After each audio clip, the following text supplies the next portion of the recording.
Hello there and welcome. My name is Anita. I'm a Dutch-Kiwi. I love cooking, I love travelling, and I'd like you to join us on our adventures. As we drove towards the coast, the blue sky stopped and the black clouds gathered. Oh, just join me in this storm. It was amazing. When I found out what this wee place was called, well, I'm sorry, but I've never been to a more aptly named place that I can remember. We're in Newgale. The waves were magnificent, the rain was amazing, and we just dived inside this very well-placed cafe and just sat out the time until the storm died a bit. Many like-minded travellers stopped here as well, so it was quite a busy little place just for now. But as soon as the weather died down a wee bit, we crossed the road back to the car and carried on our merry way to St David's. After our enforced stop in Newgale, and it really was, we moved on. We made a really inquisitive stop here in Solva. Solva has an interesting history as a medieval trading hub, important for lime burning, which is still visible today, with preserved lime kilns along the harbour.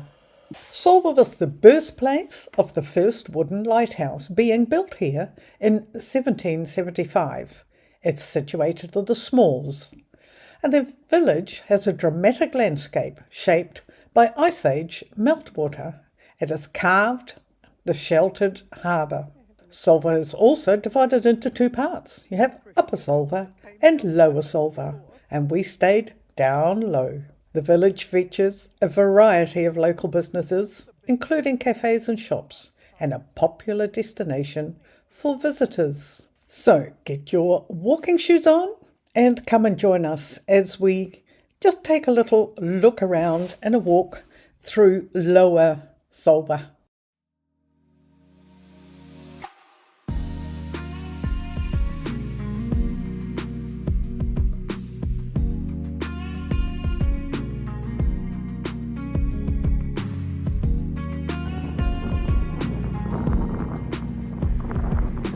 That's a green and a yellow and a peachy colour and white and light blue.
Right, reached the end of the road, not my road. I've got a cardi on, but I didn't really need it. So here we are, a twirl, just for you. There's lots of green. And now I'm going to walk back to the car.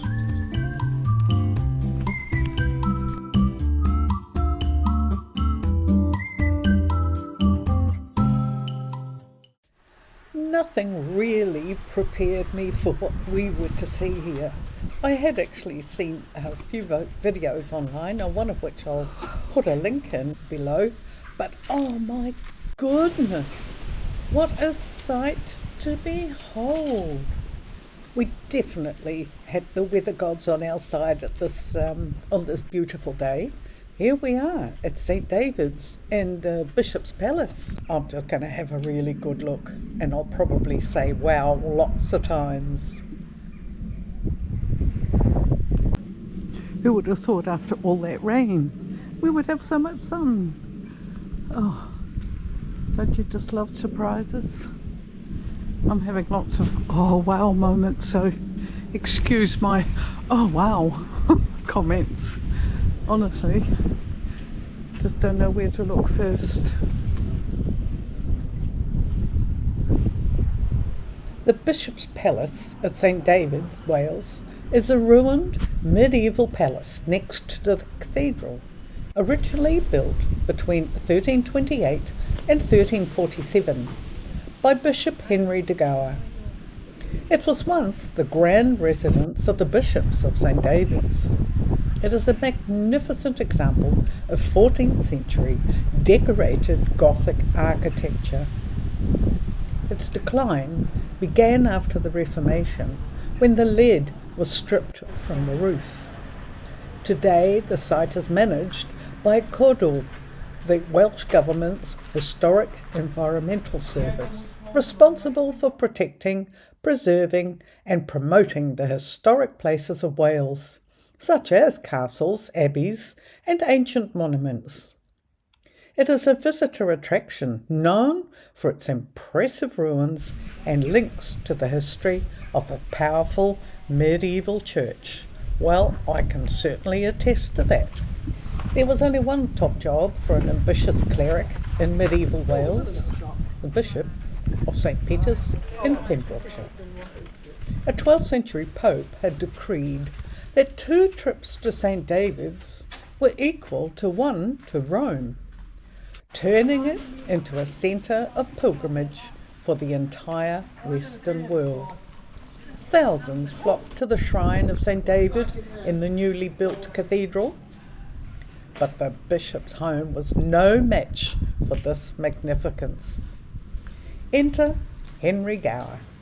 Between 1328 and 1347, he turned a building only fit for servants and animals into an immense palace. The East Range was his private domain. The South Range was for show and ceremony. It was here in the Great Hall that Bishop Henry dispensed justice, held feasts, and welcomed distinguished pilgrims. The Reformation marked the beginning of the end. In fact, William Barlow, the first Protestant bishop of St. David's, may well have stripped the lead from the roofs himself to spark a slow decline.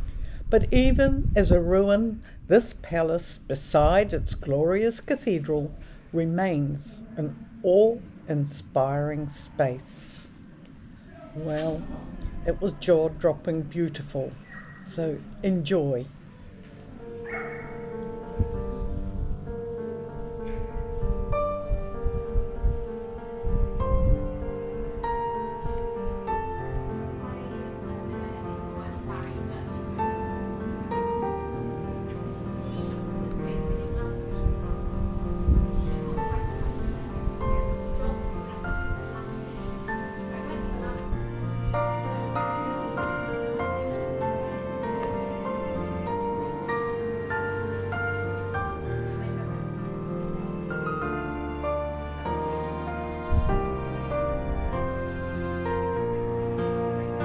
Welcome to my kitchen.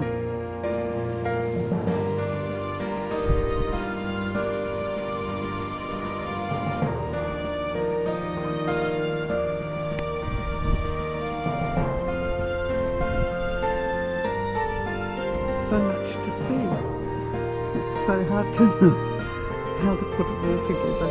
Oh, it's just beautiful.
This magnificent complex would have provided work for many people, also for the community that lived here while it was being built and afterwards, to care for the grounds, to care for the building, to look after those who occasionally come to stay.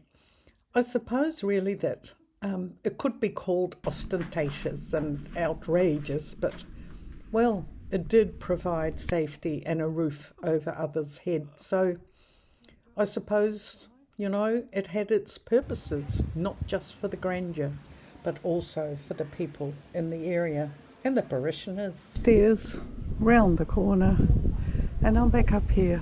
How lovely. Got to go up there yet. Over there. Just gorgeous. And although I'd like to stay longer, it is now time to join Lane at St. David's Cathedral, because he didn't come into the Bishop's Palace with me. That feeling I had when we visited the cathedral in Wells crept up on me again.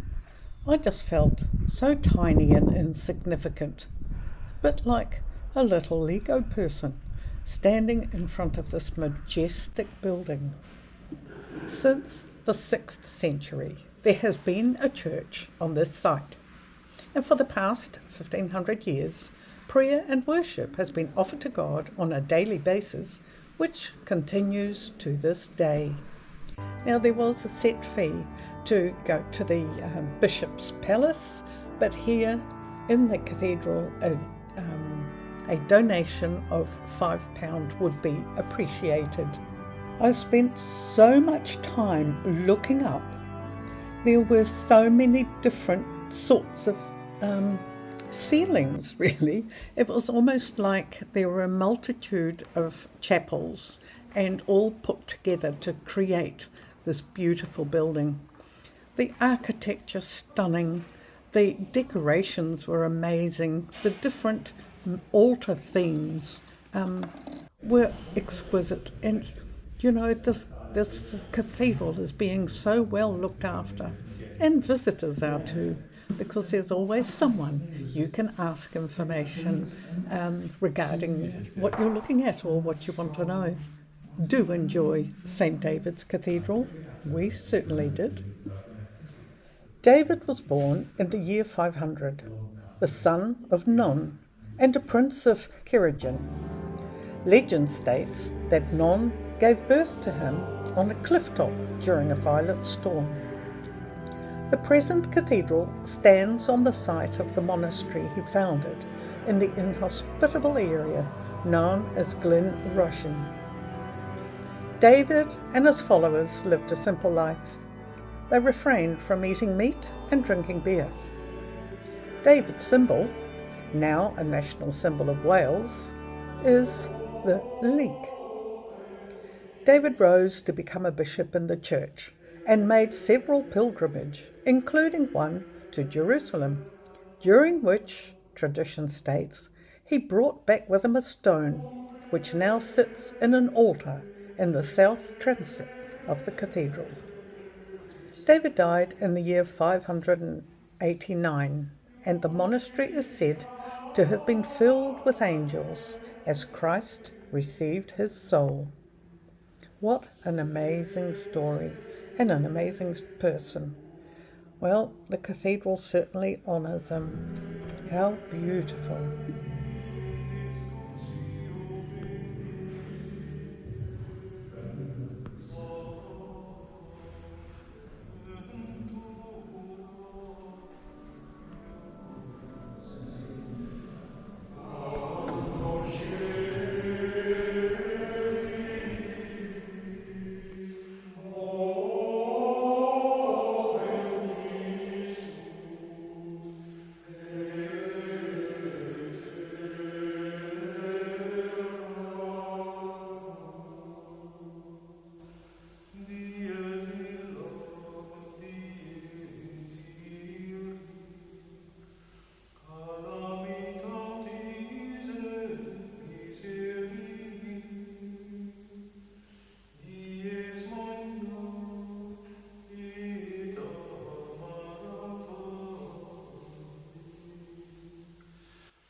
So we are now looking forward to having a good old look around and having a cuppa. I'm looking forward to a cuppa.